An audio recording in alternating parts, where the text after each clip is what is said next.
I'm Jenny Fern, and welcome to my library. I'm a chaotic neutral mechanical engineer who's really into permaculture and wants to talk about books. So let's talk about books. Today I am kicking off a genealogy-based reading vlog. Full disclosure, I started filming this in the fall of last year, and I just now, today, have given up. So you'll see that at the end. The whole concept is I read 3 pieces that are inspired by my research in my own genealogy. So I looked up specific individuals, specifically in newspapers, because I just was in such a vibe reading old newspapers. And I was finding things that I could pull from these newspapers to read.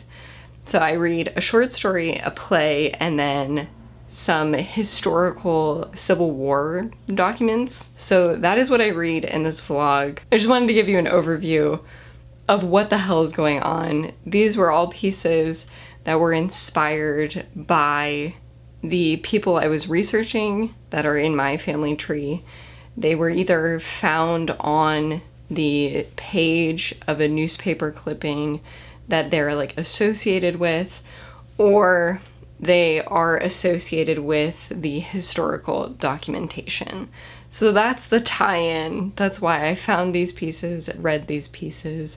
So now I will let past me take it away. Occasionally, I get really into doing genealogy research for myself and my family. Specifically love looking at old newspapers and like seeing what was going on in these people's lives. On the same page as the announcement of this great-grandmother's birthday, there is a advertisement for His Glorious Night, a 1930s movie, and it was like, you know, some famous actor's first talkie. The movie His Glorious Night is based on Olympia by Ferenc Molnar. Gosh, I think it was Hungarian, and it's translated by Sidney Howard, who I think did the screenplay for Gone with the Wind. So that's one of the pieces that I want to read for this vlog. I also would like to read a short piece called Aunt Peggy and High Art by Mary Kyle Dallas. This was from a newspaper in 1894. This is my second great-grandmother.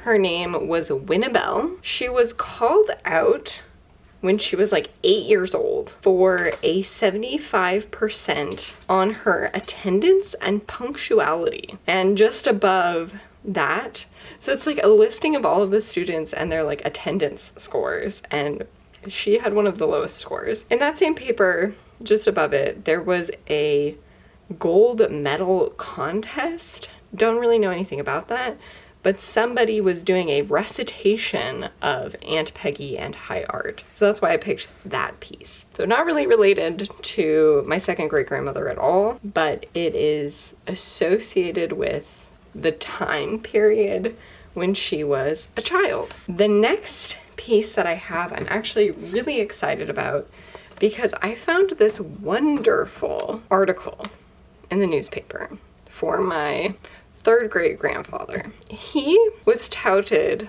as the oldest postmaster in the United States at 81. And this newspaper article was talking a little bit about him.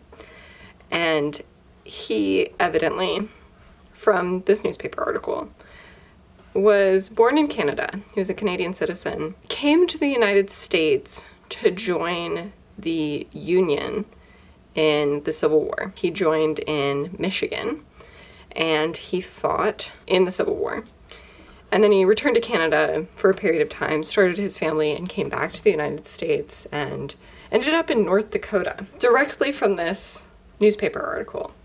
As a dispatch bearer, he was with Sherman on his historic march to the sea, serving under Colonel Boynton. He was in active service 3 years. Then he was honorably discharged from the army. So there's a few things that are not adding up. It says he was in the 18th Michigan Cavalry, and I cannot find in the Civil War records an 18th Michigan Cavalry existing. That's a little suspicious. The coolest thing that I found is what I'm going to read. It is an account by Boynton about the march with Sherman. This might not be accurate information either from getting it into like this newspaper article, or maybe the information was coming from this ancestor of mine and he like didn't remember things properly, or he made it all up, which I guess is also possible. But anyway,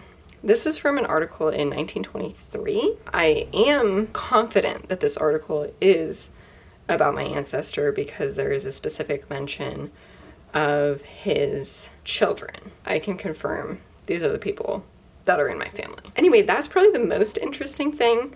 It's a long historical work about the Civil War. I don't know if I've ever really been that interested in, but now that I have some element of a connection with it, I am a little curious. I looked up something. Mary Kyle Dallas, who wrote the Aunt Peggy and High Art, is known for writing Biltrey, which is a satire of Trilby. And I'm like, okay, now I feel like I have to go down a rabbit hole where I read all of those works for another day, I think. I did start reading Olympia last night, but this is something that I found really interesting in Olympia. I'm not sure when Olympia is supposed to be set, but it was written in 1928, and it is set in Austria, I believe. And there is this quote from the character Albert. "With our diplomacy, we shan't see war for 100 years. Certainly, I don't want to wait that long to see him ride." Now, I'm going to sit down, I'm going to open my laptop, get my bearings, especially because these works that I've found are basically all PDFs.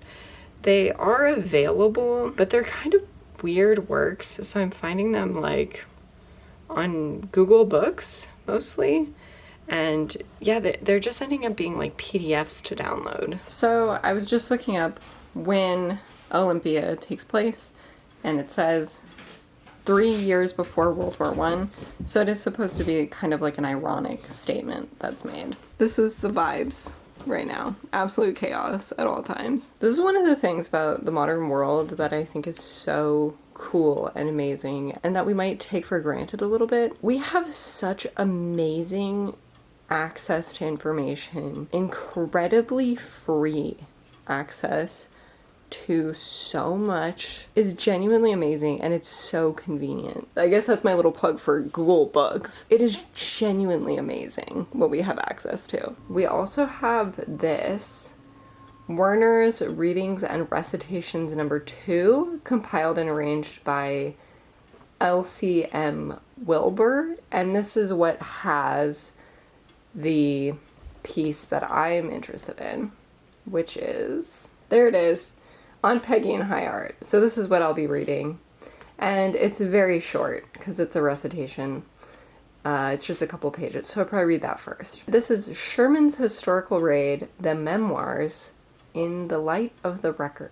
A review based upon compilations from the files of the War Office. H.V. Boynton was the guy who I think we're talking about in that newspaper article. There are several Boyntons. There are a lot of repeat names when you look up Civil War records. And then here we have the reports of punctuality and attendance for the month of June. Then up here we have this gold medal contest. There were a lot of songs, and then there were a few things that I couldn't really understand if they were people wrote their own essays or what, but I looked up the delusion of the license for rum selling because I thought that would be really interesting.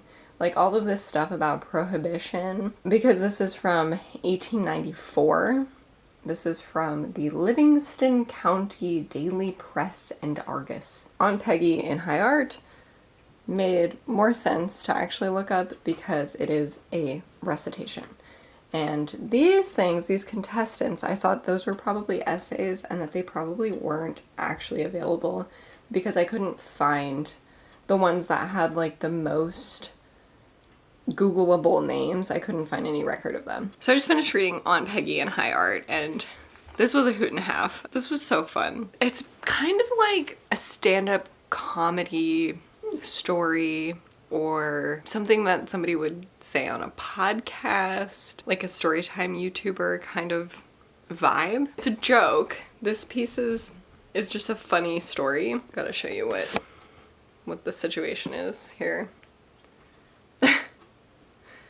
Clove's trying to eat my tater tots. Hi, Clove. Aunt Peggy comes from her place in the country to visit her niece, and she's writing a letter to her sister. Basically, she's like, I just heard from my niece and I'm going to visit her, and she's married a nice young man, and I was like so excited to see her, but then I got to her place and it is a disaster. She's expecting she's gonna show up at a 2-story house. Also, I'm going to go through spoilers. This is a very short story. There's not really a way for me to talk about it without going through spoilers. She's describing this place and it sounds bad. She says the landlord has put a kind of dirty black-green paper on the walls and there ain't no doors.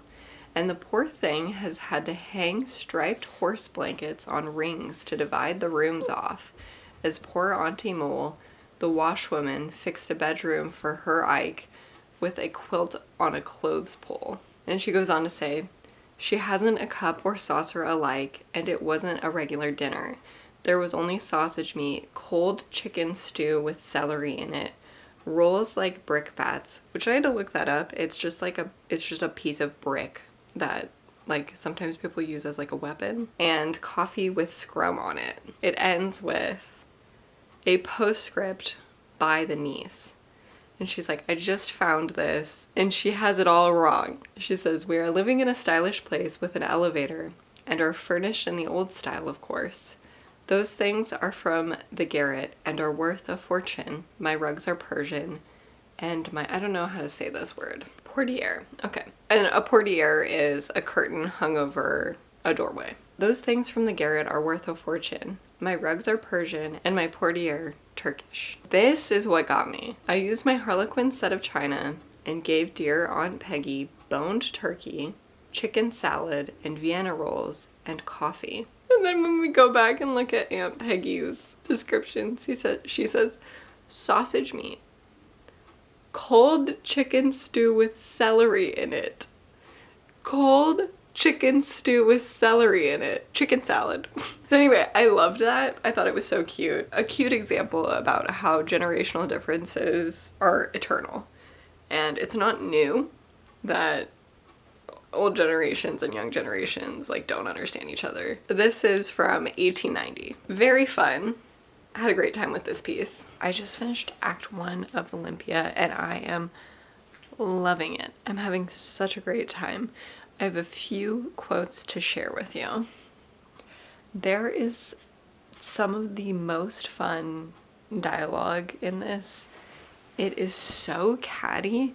It's like an episode of the Kardashians or something. It's like an Austrian princess and like basically royalty. They have very high social status. The Princess Olympia, first lady in waiting to the future empress. So here's a quote from the character that's just called Princess.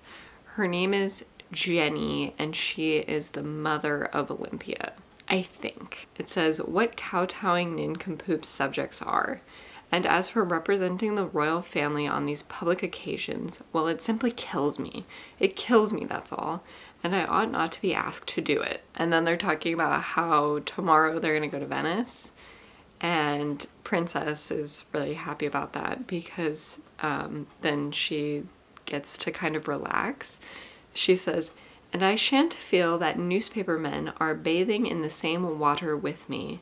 They may be there, but they won't be from our newspapers. That's the trouble with all resorts, of course.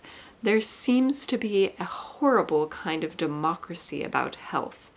Why don't we have those waters piped to some quiet spot far away from the people? She is so funny.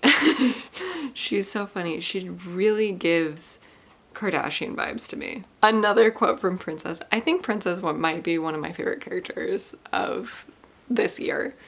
Reporters talked about us once before. About me.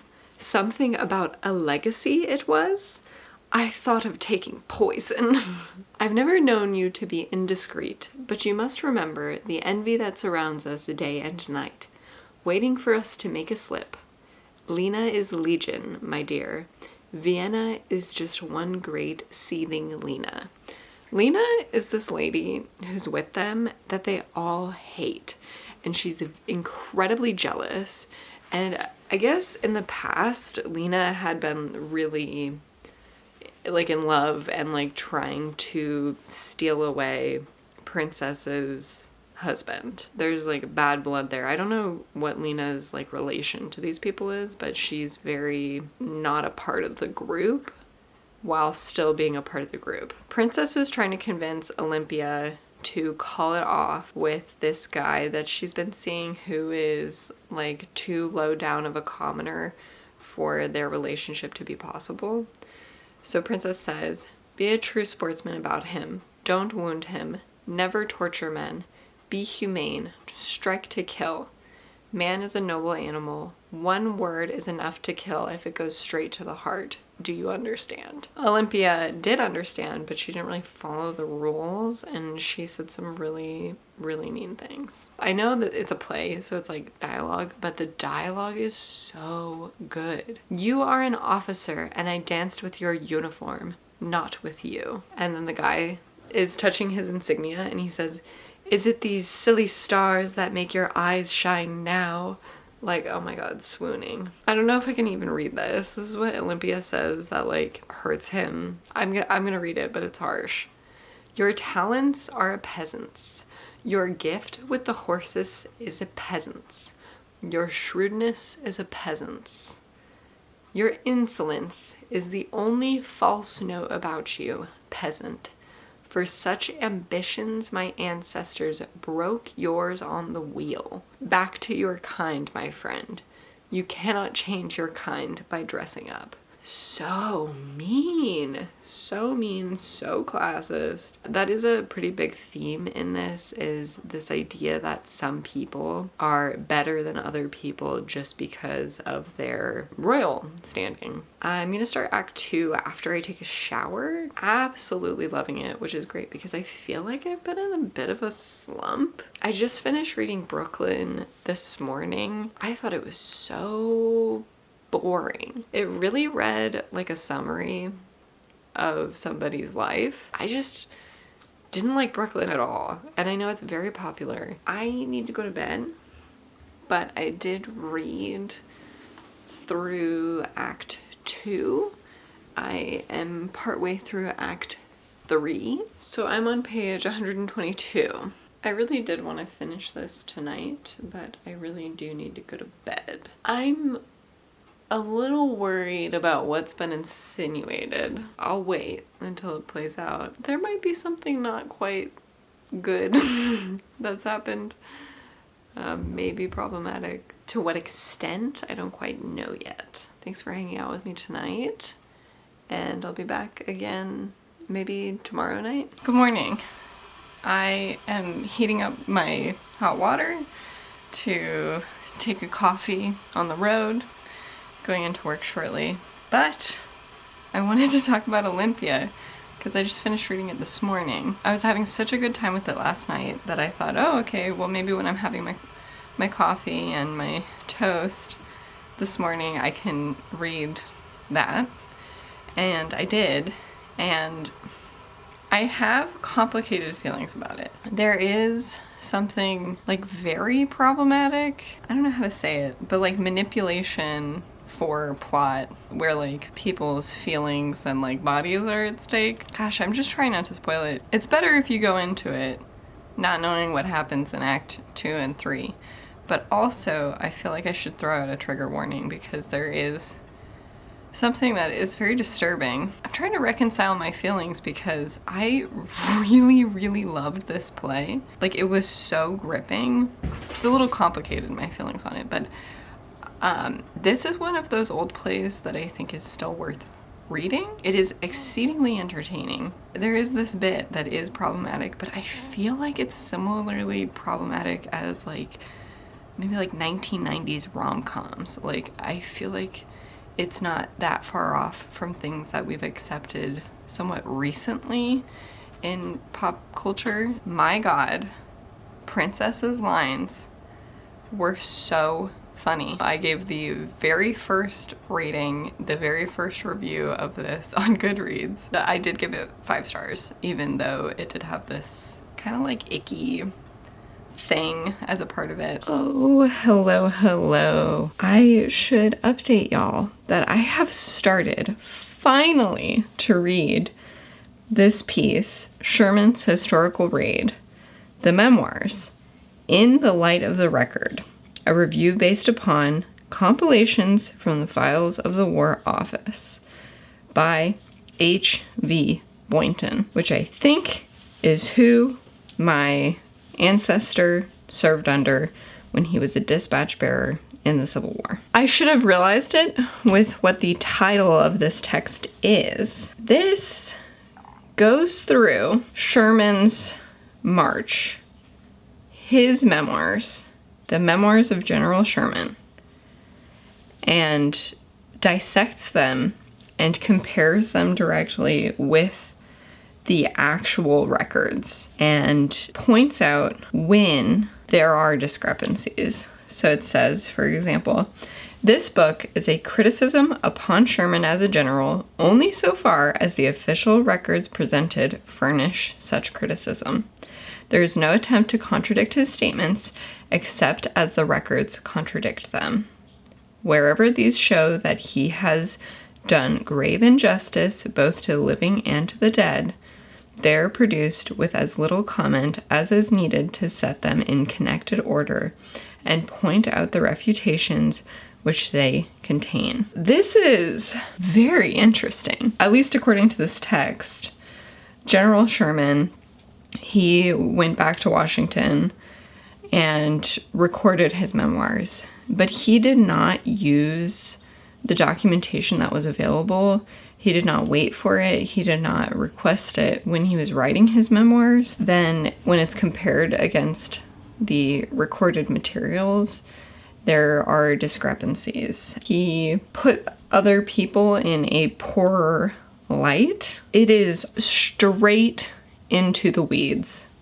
Just based on what type of book this is, it goes straight into the weeds. We're really going into it and looking at like primary sources. It is a challenging read for me, especially because I don't have a ton of context for Sherman's March, and I didn't read his memoirs first or anything. So I'm into like this fact-finding mission without even having the original thing that we're looking at. I need to take this in some chunks because it is not something I can pound out in one night. Hello. It is now May 15th, and I think I started this in November. Haven't watched any of the footage, so hello. There's a cicada outside of the window.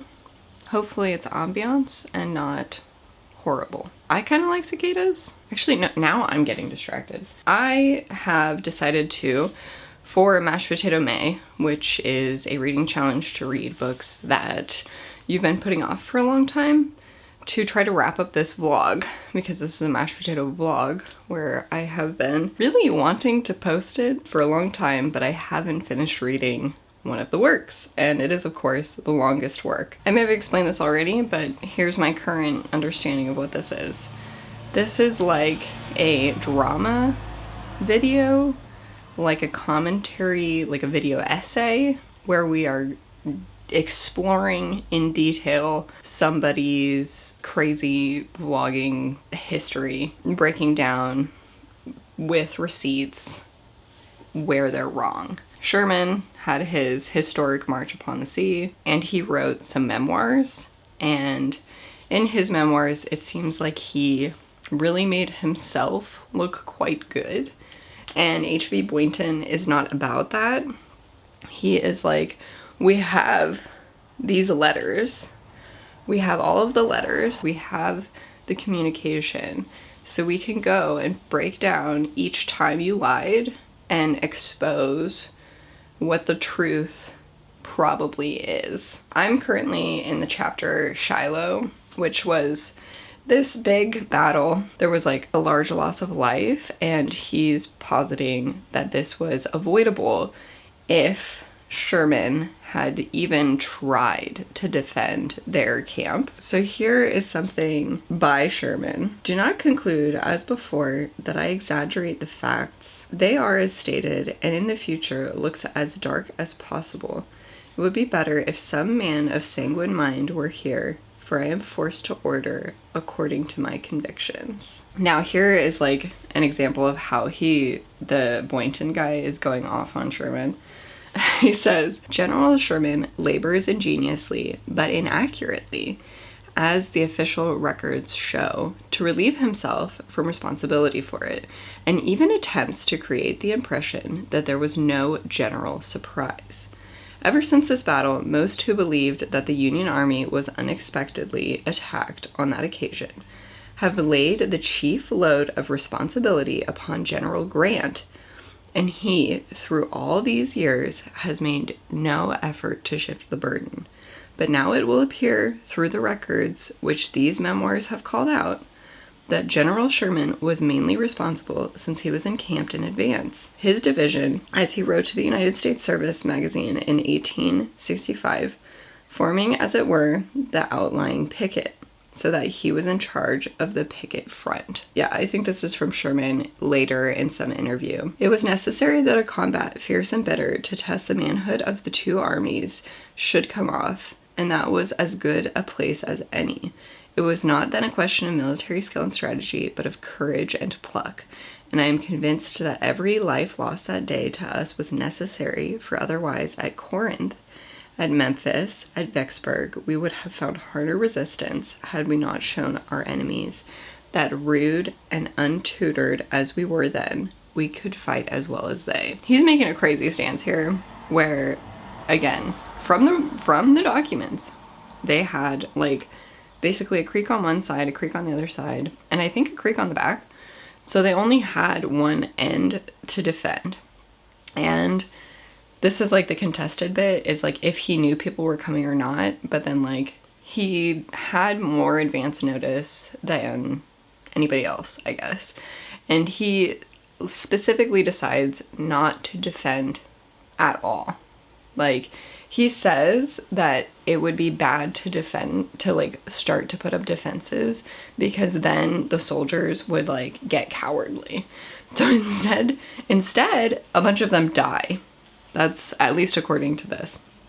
And so the commentary from Boynton says, a well-ordered line of battle, some rifle pits, and a vigilant watch for an approaching enemy, followed by such fighting as these precautions would have ensured, might have made even a better impression upon the rebels, with a great saving of life. So that's the drama that I'm embroiled in. That's not to say that it isn't a little dry, as one could imagine. I'm reading a bunch of war correspondences. I'm not like super dedicatedly interested in the Civil War or anything. Kind of interesting to view through like a lens of like our modern day, and just people, how they twist the perceptions of others to make themselves look so good, even when there's evidence against them. So I find that quite interesting. I also have noticed something else, which is completely outside of super important note, but there's this little umlaut thing that they add whenever it's two vowels in a row. So for cooperation, it's C-O and then O with a little umlaut. And same with reinforced, it's R-E and then E with the two dots on top. Isn't that quite interesting? Now I'm in a chapter, I think it's chapter 4, where we are in the bayou, and we are criticizing the move really having a lot to do with the terrain and how these people were put, these like infantrymen were put into such a bad position, like physically, and through their movements trying to traverse this area without getting like absolutely demolished. And gosh, it's so interesting. I can understand why people get really interested in the Civil War, because especially if I lived on that side of the country, I think I would be really interested in like hearing about what it was like there in like a war scenario. Like I think about having learned about World War I and World War II. Those areas are so foreign to me that I can't super easily imagine like the environment, but something about the Civil War and like just being an American, having so much more exposure to our landscapes through whatever, through like YouTube videos, through media, seeing our environments and then imagining, like strategizing, going through a war. And again, it's with your own people, which I know is something that fascinates quite a lot of people about it. Sometimes it does feel like a little extreme to criticize this man, but obviously it's because of the characterization in his own memoirs, which seems to be contrasting with the documentation that exists. But to some extent, I'm like, come on, it was war. Like, he was doing his best. Like, I do feel like that a little bit sometimes, especially when, like, he is probably trying to rationalize to himself his own failures and, like, extreme losses of life, being like, oh, well, if this didn't happen, then maybe we wouldn't have won this battle. But, like, I feel like it's almost like a self-preservation for him to not be so ashamed and distraught. But also, I don't know the guy at all, so his personality could have been like completely different from like what I could relate to. Hi. Hi. You're so cute.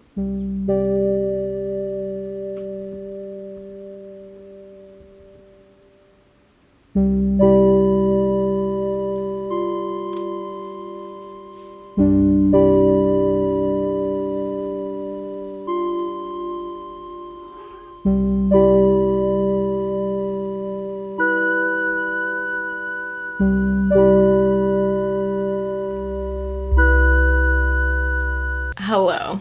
I have just made a somewhat drastic decision, and I don't know if I've really done this before with a vlog, especially one that I'm gonna actually post.